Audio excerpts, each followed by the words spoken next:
Saudi अरब ने जब तेल को लेकर भारत के सामने भाव दिखाना शुरू किया तो उस वक्त यही लगा था कि भारत में तेल महंगा हो जाएगा और यह इतना महंगा होगा कि लोगों के लिए खरीदना मुश्किल हो जाएगा।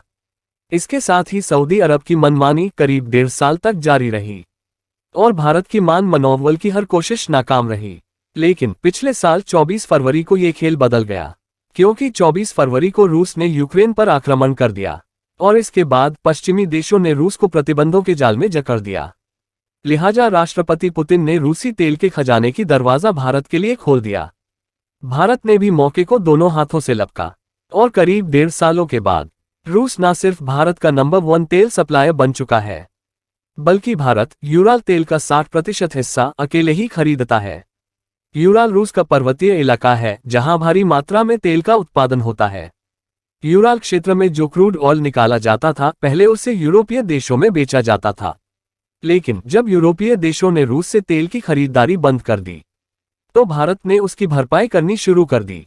ताज़ा रिपोर्ट के मुताबिक रिफाइनर्स की मजबूत मांग के बीच भारत ने जून में सभी रूसी यूराल तेल निर्यात का लगभग 60% हिस्सा अकेले ही खरीद लिया है और भारत ने चीन को यूराल तेल खरीदने के मामले में पीछे छोड़ दिया और इसकी सबसे बड़ी वजह चीन के निर्यात में आई 7% की गिरावट है, जिससे चीन को अपना प्रोडक्शन कम करने के लिए मजबूर होना पड़ा है। रूस में जितना कच्चा तेल निकाला जाता है उसका आधे से ज्यादा हिस्सा यूराल तेल से ही आता है, जो यूरोपीय बंदरगाहों से डायरेक्ट जुड़ा हुआ है।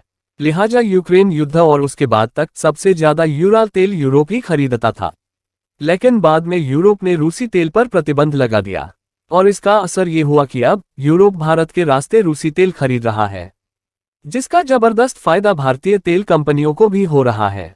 ये देश यूक्रेन में अपने कार्यों पर गंभीर पश्चिमी प्रतिबंधों के अधीन है। यूराल तेल का निर्यात रूस जहाजों के जरिए बंदरगाह से करता है। इसमें प्रशांत महासागर के बंदरगाहों, आर्कटिक बंदरगाहों को करता रहा है, तो वहीं चीन को डायरेक्ट पाइपलाइन के जरिए ही यूराल क्रूड ऑयल बेचता है। यूक्रेन युद्ध के बाद रूस ने भारत को करीब 40% के डिस्काउंट पर यूराल तेल बेचना शुरू किया, जिसका दोनों हाथों से फायदा भारतीय तेल कंपनियों ने उठाया है।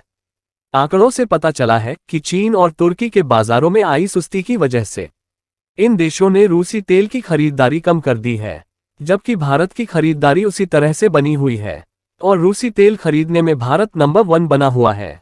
वहीं रूस ने सोमवार को घोषणा की है कि वो 1 अगस्त से प्रतिदिन 5 लाख बैरल कच्चे तेल का उत्पादन कम करेगा, जो सऊदी अरब के कहने पर रूस ने ये फैसला तेल की कीमत को बढ़ाने के लिए लिया है। सऊदी अरब में इन दिनों कई ऐसे प्रोजेक्ट चल रहे हैं जिसके लिए सऊदी अरब को जल्द से जल्द बहुत ज्यादा पैसा चाहिए।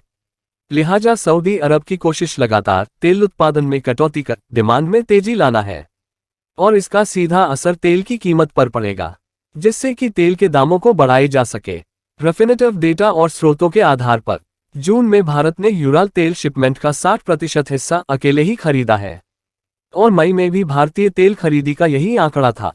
कुल मिलाकर भारत में रूसी तेल का आयात जून में प्रतिदिन रिकॉर्ड 2.2 मिलियन बैरल तक पहुंच गया है और भारतीय खरीदारी लगातार 10वें महीने में बढ़ा है। वहीं कैपलर डेटा के मुताबिक सऊदी अरब और इराक, जो भारत के तेल सप्लायर हैं, उन दोनों को मिलाकर उससे 2 गुना तेल भारत अकेले रूस से खरीदने लगा है। मई में भी भारत ने रूस से प्रतिदिन रिकॉर्ड 1.95 मिलियन बैरल आयात किया था, जो देश को कच्चे तेल की कुल आपूर्ति का लगभग 40% था।